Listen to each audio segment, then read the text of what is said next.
ફૂલ જેવી હળવી અને ફૂલ જેવી ફરસી આ છે નવી ફરસી પૂરી. નોર્મલ ફરસી પૂરી તો આપણે બહુ બનાવી, પણ આ તહેવારના દિવસોમાં આ વખતે બનાવો એકદમ નવી, જોઈને જ ખાવાનું મન થઈ જાય ને મોટા શું બાળકો પણ જોઈને માંગે અને બનાવો એટલે ખવાઈ જાય તેવી નવા શેપમાં અને બે અલગ અલગ સ્વાદ એક જ પૂરીમાં આવે ને તેવી ફરસી પૂરી બનાવીએ.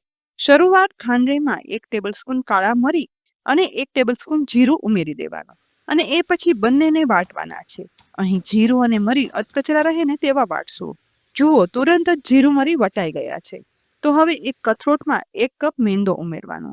અહીં મેંદો અને ઘઉંનો લોટ અડધો અડધો કરવો હોય ને તો તેમ પણ કરી શકાય. હવે વાટેલા મરી અને જીરું 1 ટેબલસ્પૂન જેટલા સાથે ઉમેરવાના અને અડધી ટીસ્પૂન મીઠું ઉમેરી મોણ માટે 1.5 ટેબલસ્પૂન ચોખ્ખું ઘી ઉમેરી દેવાનું છે. ફરસી પૂરીમાં ઘીનું મોણ ઉમેરવાથી તે એકદમ ફરસી અને તેલ ભરાયા વગરની એકદમ સરસ બને છે અને ખાવામાં જરાય ચવડ નહીં બને. હવે હાથ વડે ઘી અને મસાલો પહેલા લોટમાં સરસ મિક્સ કરી દેવાના, જેથી આ લોટમાં મુઠ્ઠી પડે ને તેવું મિશ્રણ તૈયાર થઈ જશે. હવે અડધો કપ હુંફાળું પાણી લઈ જોઈએ એ પ્રમાણે પાણી ઉમેરી લોટમાં મિક્સ કરતા જઈ અને કઠણ લોટ બાંધવાનો છે. હુંફાળા ગરમ પાણીથી લોટ બાંધવાથી ફરસી પૂરી બને ને એટલે તે એકદમ ફરસી અને એકદમ સરસ, જરા પણ મોંમાં ખૂચે નહીં ને તેવી બનશે. અને આ લોટ છે ને એ નોર્મલ પૂરીનો લોટ બાંધતા હોય ને તેટલો જ કઠણ બાંધવાનો છે.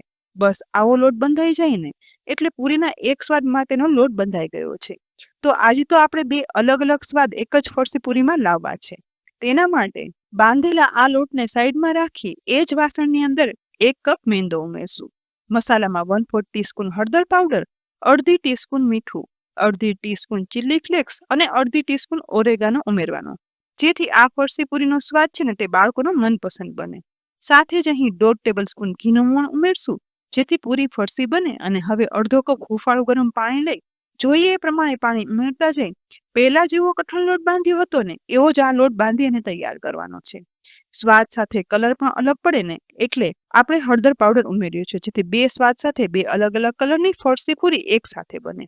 બસ કઠણ બંધાયેલા લોટ સાથે હવે પહેલો બાંધાયેલો લોટ છે ને તે પણ રાખી દેવાનો અને ઢાંકણ ઢાંકી 15 મિનિટ કૂણવા દઈશું. એ દરમિયાન પડવાળી આ ફરસી પૂરી બનાવવા માટે એક સ્લરી બનાવી લઈએ, જેના માટે 1 ટીસ્પૂન જેટલા મેંદાને બોલમાં ઉમેરી તેમાં 1 ટીસ્પૂન ચોખ્ખું ઘી ઉમેરી અને મિક્સ કરવાનું. અહીં પતલી પેસ્ટ કરવાની છે, માટે જરૂર પડે ને તો વધારે 1 ટીસ્પૂન જેટલું ઘી મિક્સ કરતા જઈ અને એકદમ મીડિયમ થિકનેસની પેસ્ટ બનાવી અને તૈયાર કરી લેવાની છે. બીજી સાઈડ બંને લોટ કૂણવાઈ ગયા છે. તો હવે પહેલા મરી જીરુંવાળો લોટ છે ને તે લઈ તેમાંથી 2 એક સરખા લુવા બનાવી લઈશું અને એ જ રીતે બીજો ઓરેગાનો અને ચીલી ફ્લેક્સ ફ્લેવરનો યેલો લોટ છે ને તે લઈ અને તેના પણ 2 એક સરખા લુવા બનાવી લેવાના. એ પછી મરી જીરુંવાળા લોટનો એક લુઓ લઈ અને ગોળ વાળી લઈશું. પાટલી પર સહેજ એવો કોરો લોટ લઈ ફેલાવી દેવાનો અને આ લુવાને તેના પર રાખી એકદમ ગોળ ગોળ વણવાનું છે. લગભગ નોર્મલ રોટલીની સાઈઝનો આ લુઓ વણાઈ જાય ને એટલે બનાવેલ ઘી અને મેંદાની સ્લરી હતી ને તેમાંથી 1 ટીસ્પૂન જેટલી લઈ વણેલી રોટલીની ઉપર ઉમેરી દેવાની અને બધી સાઈડ એક સરખી ફેલાવી દેવાની છે. અને એ પછી તેની ઉપર થોડો એવો કોરો લોટ સ્પ્રેડ કરી દેવાનો. રોટલીને ચારેય બાજુથી કવર કરી અને આ મિશ્રણ પેક કરી દેવાનું છે.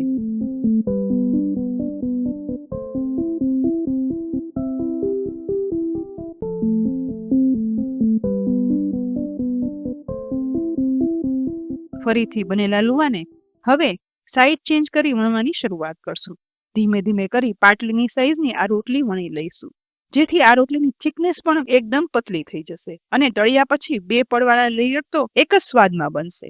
બસ આવું વણાઈ જાય ને એ પછી અહીં મેં 2 રાઉન્ડ શેપના મોલ્ડ લીધા છે, જેમાં એક મોલ્ડ થોડો મોટો છે જ્યારે બીજો થોડો એવો નાનો છે. અહીં આ લેયર માટે આપણે મોટા મોલ્ડનો ઉપયોગ કરવાનો છે અને મોટા મોલ્ડની મદદથી હવે વણેલી રોટલીમાં ગોળ ગોળ શેપ મોલ્ડ વડે પાડી લેવાના.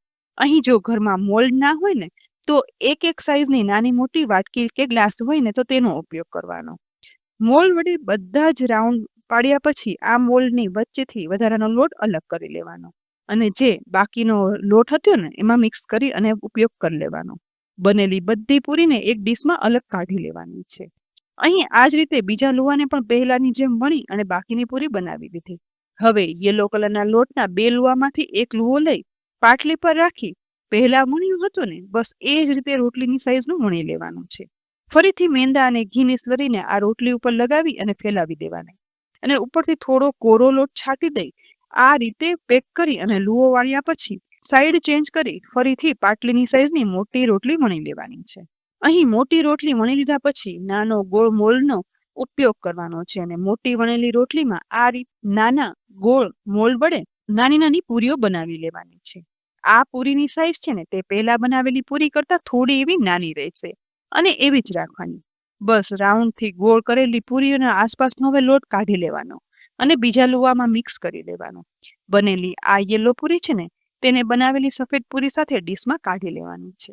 આ રીતે બધી પૂરી બનાવી લીધા પછી હવે આ ફરસી પૂરી વધારે લેયરવાળી અને એક અલગ જ ફ્લાવર શેપની બનાવવા માટે અહીં બનાવેલી અલગ અલગ ફ્લેવરની અને સાઈઝની બંને પૂરીમાંથી બે બે નંગ પૂરી એટલે કે ટોટલ 4 નાની મોટી સાઈઝની પૂરી પાટલી પર લઈ લેવાની, જેમાં 2 સફેદ કલરની છે અને 2 યેલો કલરની. હવે એક સફેદ મોટી પૂરી પર યેલો નાની પૂરી છે ને તે આ રીતે વચ્ચે ગોઠવી દેવાની છે. અહીં બંને પૂરીઓ વચ્ચે કાંઈ લગાવવાની જરૂર નથી, બસ આ રીતે ગોઠવી જ દેવાની. બસ બીજી સફેદ પૂરી ઉપર પણ યેલો પૂરી ગોઠવી 2 સેટ બનાવી લઈશું. હવે પૂરીનો એક સેટ લઈ તેમાં ચપ્પુ વડે આ રીતે 2 કટ પ્લસની સાઇનમાં લગાવવાના છે. આ રીતે કટ લગાવશો ને એટલે પૂરીના ડબલ લેયર સાથે 4 કટ થઈ જશે. બીજી પૂરીના સેટમાં પણ આ રીતે કટ લગાવી 4 ટુકડા કર્યા પછી હવે બધા ટુકડા અલગ કરી લેવાના. અહીં ટોટલ ડબલ પૂરીના 8 ટુકડા બની અને તૈયાર થયા છે. એ પછી હવે ખાસ ઇમ્પોર્ટન્ટ સ્ટેપ જે ધ્યાનથી જોજો, જેથી એક મસ્ત મજાનું ફ્લાવર બની અને તૈયાર થશે.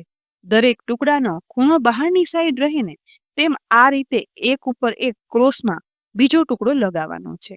અહીં દરેક ટુકડા સાથે બીજો ડબલ લેયર ટુકડો છે ને તે ચિપકાવવા માટે જ્યાં જ્યાં પાણીની જરૂર પડે ને ત્યાં ડ્રોપ જેટલું પાણી લગાવી અને પ્રેસ કરી ચિપકાવવાનું છે. ટોટલ 4 પૂરીના 2 સેટમાંથી 8 ટુકડા આ રીતે ચિપકાવ્યા પછી જે ખૂણો બહાર હતો ને તે ટુકડાને વિડીયોમાં બતાવ્યા પ્રમાણે ફોલ્ડ કરવાની શરૂઆત કરવાની. બસ ફક્ત ફોલ્ડ જ કરવાનું છે. ફોલ્ડ કરતી વખતે વજન દેવાની કે પ્રેસ કરવાની જરાય જરૂર નથી.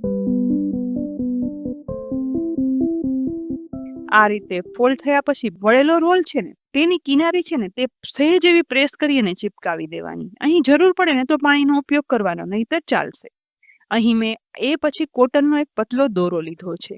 તેનો લાંબો ટુકડો લઈ અને બનેલા રોલમાં અહીં વિડીયોમાં દેખાડ્યા પ્રમાણે વચ્ચે દોરો રાખી આખા રોલમાં બિલકુલ વચ્ચેથી કવર કરી દોરાની જેમ ગાંઠ બાંધતા હોય ને તેમ બંને છેડા હળવે હાથે એકઠા કરવાના અને એ પછી દોરાને ક્રોસ કરી દેવાના, જેથી આ રોલના એક સરખા 2 ટુકડા બનશે અને દરેક ટુકડો અલગ થતાની સાથે જ 2 અલગ અલગ કલરની પાંદડીઓ સાથે કમળના ફૂલ જેવું ફૂલ બની અને તૈયાર થશે. બસ દરેક પાંદડીને હાથથી સહેજ જેવી ખોલી લેવાની અને ન ખોલે ને તો પણ ચાલશે. તળાશે ને એટલે આપોઆપ તે ખુલી અને સરસ ફ્લાવર શેપ આવી જ જવાનો છે. પરંતુ અહીંયા તો સરસ ફ્લાવર એમ જ બની અને તૈયાર થઈ ગયું છે. ફૂલવાળી બનેલી ફરસી પૂરીને હવે ડીશમાં ગોઠવી દઈશું. જુઓ કેટલી સરસ ડબલ કલરની 2 અલગ સ્વાદની આ પૂરી તૈયાર થઈ છે. તળાયા પછી તો એનાથી પણ વધારે સરસ. આ જ રીતે ફરી એક વખત ફૂલ શેપની પૂરી બનાવવાની રીત તમે જોઈ લેશો ને એટલે જરા પણ તકલીફ વગર એકદમ સહેલાઈથી અને પહેલી વારમાં જ આવા ફ્લાવર શેપની પૂરી બનવાની જ છે. અને આ રીતે એક વખત તળાઈને તેટલા ફ્લાવર અહીં મેં બનાવી અને તૈયાર કરી લીધા છે. બીજી સાઈડ ગેસની ફ્લેમ સાવ લો રાખી અને આવી પહોળી પેનમાં ફ્લાવર શેપની ફરસી પૂરી તળાઈને એટલું તેલ ઉમેરી ગરમ કરવાનું છે. સહેજ એવું લોટ તેલમાં ઉમેરતા જ જુઓ તુરંત જ ઉપર નથી આવતો. બસ તેલનું ટેમ્પરેચર છે ને તે આવું જ હોવું જોઈએ. આ સમયે બધી ફરસી પૂરીના ફ્લાવર છે ને તે તેલમાં ઉમેરી દેવાના અને તેલમાં ઉમેર્યા પછી ફૂલને સહેજ સહેજ ચમચી વડે ફેલાવી દેવાના, જેથી તે એકબીજા સાથે ચીપકે નહીં. અને હા, આ ફ્લાવર જેટલા ઇઝીલી બની જાય છે ને એટલા જ આ ફ્લાવર એકસાથે બનાવી લેશો ને તો પણ તળવામાં તૂટતા નથી અને પાંદડી પણ ખુલતી નથી. આ ફ્લાવરની થિકનેસ વધારે છે એટલે અહીં આ ફરસી પૂરીને તળાતા નોર્મલ ફરસી પૂરીથી થોડો એવો વધારે સમય થશે. પણ એકવાર સાઈડ બંધાઈ જાય ને એટલે હવે તેની ધીમે ધીમે કરી અને સાઈડ ચેન્જ કરી દેવાની છે. અને અહીં એકવાર દરેક ફ્લાવરની સાઈડ બંધાઈ જાય ને એ પછી ચમચી વડે એક એક ફ્લાવરની સાઈડ ચેન્જ કરી દેવાની છે. હવે નથી તૂટવાની બીક, નથી ફ્લાવર ખુલી જવાની બીક. ગેસની લો ફ્લેમ પર જ આ ગરમ થતા તેલની અંદર ધીમે ધીમે કરી અને આ ફ્લાવરને તળાવવા દેવાના છે.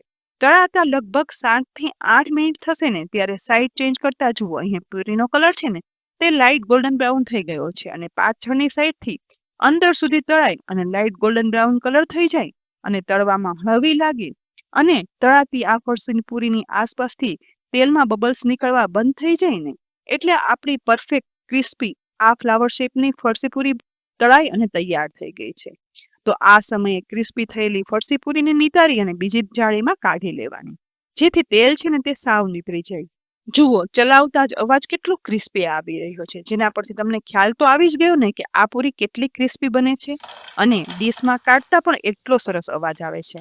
અને હજી તો હું તમને આ ફ્લાવર શેપની ફરસી પૂરી ક્રિસ્પીની સાથે કેટલી ફરસી બની છે ને એ પણ દેખાડીશ.